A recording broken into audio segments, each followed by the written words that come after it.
Good morning everyone.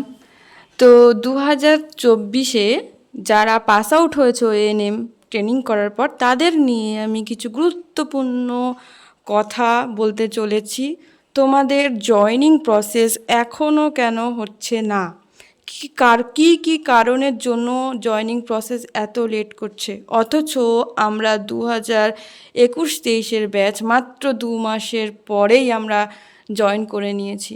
এর 3টি কারণ আমি এই ভিডিওটিতে বলতে চলেছি। তোমরা ভিডিওটি একটু স্কিপ না করে পুরোটা দেখতে থাকো। তো প্রথম যে কারণটা নিয়ে আমি আলোচনা করব সেটি হচ্ছে ওবিসি মামলা। তোমরা প্রত্যেকেই জেনে গেছো যে ওবিসি নিয়ে একটা হাইকোর্টে কেস হয়েছিল এবং সেই কেসটা রিসেন্টলি একটা নিষ্পত্তি ঘটেছে। যে কেসে নিষ্পত্তিতে বলা হয়েছে 66টি সম্প্রদায়ের আগে থেকেই ওবিসি তালিকাভুক্ত ছিল, যা বর্তমানে তাদের পুনর্বৈধীকরণ করা হচ্ছে, এবং 74টি সম্প্রদায়ের নাম সাময়িকভাবে বাতিল করা হয়েছিল, সেগুলো বর্তমানে তাদের তালিকাভুক্ত করা হয়েছে, ফলে তাদের সার্টিফিকেটটি পুনর্প্রদান করা হবে। তো যাদের এই সমস্যাগুলো রয়েছে তারা অবশ্যই এই সার্টিফিকেটগুলো একটা নতুন করে নাও, তাতে তোমাদের জয়নিং প্রসেস চালু হলে তোমাদের এত ছুটোছুটি করতে না লাগে।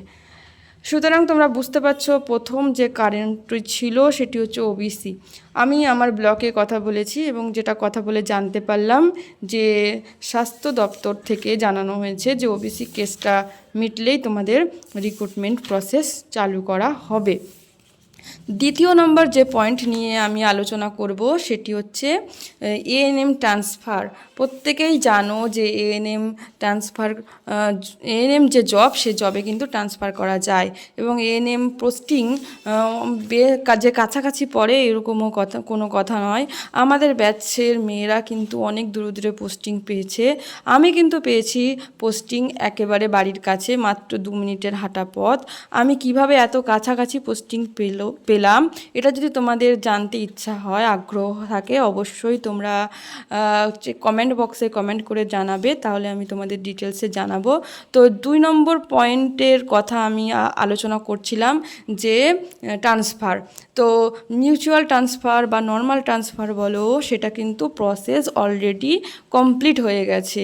কেন বলছি, কারণ আমাদের সাথে যে মেয়েরা জয়েন করেছিল আমাদের ব্লকে, আমি আমার একটা ফ্রেন্ডকে দেখেছি যে তার বাড়ি ছিল দিনাজপুরে। তো সে একটা দিদির সাথে সে মিউচুয়াল ট্রান্সফার করেছে মাত্র 1.5 বছরের মাথায়। সে ট্রান্সফার করে তার নিজের এলাকায় বা নিজের ডিস্ট্রিক্টে সে চলে গেছে, এবং ওইখান থেকে একজন দিদি সে আমার ব্লকে এসে জয়েন করেছে মিউচুয়ালভাবে। তো বুঝতে পারছো, মিউচুয়াল ট্রান্সফার বলো বা নর্মাল ট্রান্সফার বলো, সেটা কিন্তু কমপ্লিট হয়ে গেছে, 3 মাস হয়েছে। এবারে থার্ড যে পয়েন্টটা নিয়ে আমি আলোচনা করব, সেই থার্ড পয়েন্টটা হলো এএনএম সুপারভাইজার। এএনএম যে সিনিয়র দিদিরা রয়েছে, সেই সমস্ত সিনিয়র দিদিরা পরবর্তীতে কোনো প্রমোশন পেলে তারা কিন্তু এএনএম সুপারভাইজার হতে পারে। এই এএনএম সুপারভাইজারের প্রমোশনটাও কমপ্লিট হয়েছে, এবং প্রমোশনের পরে যে সেই জয়েনিং প্রসেসও তাদের কমপ্লিট হয়েছে। আমার জিপিতে নতুন একটা সুপারভাইজার দিদি হয়েছে, সে কিন্তু আগে ছিল এএনএম নর্মাল এএনএম নার্স। তো বুঝতে পারছো যে দিদি এএনএম থেকে সুপারভাইজার হলো, তার জায়গাটা বা পোস্টটা কিন্তু ভ্যাকান্ট হয়ে গেল। তো এইভাবে প্রচুর ভ্যাকান্ট কমপ্লিট হয়েছে, ভ্যাকান্ট লিস্ট প্রচুর রয়েছে, এবং ভ্যাকান্ট যে সাবসেন্টার সেগুলো সরকার বা বলো হেলথ দপ্তর সেগুলো ব্লকের কাছ থেকে ইনফরমেশান চেয়েছে, এবং ব্লক সেগুলোকে সাবমিট করে দিয়েছে। তো কেন এই ভ্যাকান্ট লিস্টটা চায় বা ভ্যাকান্ট সাবসেন্টার লিস্ট যেটা রয়েছে সেটা কেন চায়? কারণ তার একটাই, যে জয়নিং দেবে, তোমাদেরকে জয়নিং খুব তাড়াতাড়ি দিতে চলেছে হেলথ ডিপার্টমেন্ট। তো আশা করছি, বা আমি ব্লক থেকে যতটা যতটা ইনফরমেশান জানতে পারলাম, তোমাদের রিক্রুটমেন্ট প্রসেস খুবই তাড়াতাড়ি হতে চলেছে। তাই অযথা কোনো রকম টেনশন করবে না, পজিটিভ থাকো এবং যতদিন আছো, যতদিন তোমরা কাজের সাথে যুক্ত হচ্ছ না, ততদিন রিল্যাক্স করো। কারণ কাজের মধ্যে একবার জয়েন করে নিলে প্রচুর চাপ, প্রচুর কাজের চাপ রয়েছে, এএনএম হিসাবে প্রচুর দায়িত্ব রয়েছে, সেগুলো সামলাতে গেলে তখন বোরিং লাগবে।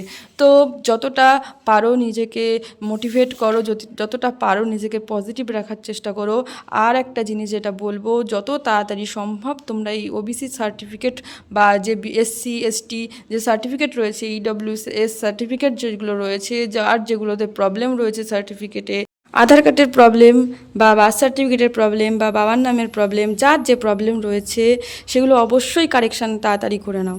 তার কারণ হচ্ছে তোমাদের জয়েনিং করার সময় কিন্তু যেদিন তোমার নোটিশ বার হবে তার এক সপ্তাহের মধ্যে তোমার জয়েনিং প্রসেস শুরু হয়ে যাবে এবং তোমার জয়েন করতে হবে। তখন কিন্তু আর তুমি সুযোগ পাবে না সেগুলোকে চেঞ্জ করার। তাই অযথা বাড়িতে না বসে টেনশন না করে অবশ্যই সেগুলো ঠিক করার চেষ্টা করো। ধন্যবাদ সবাইকে।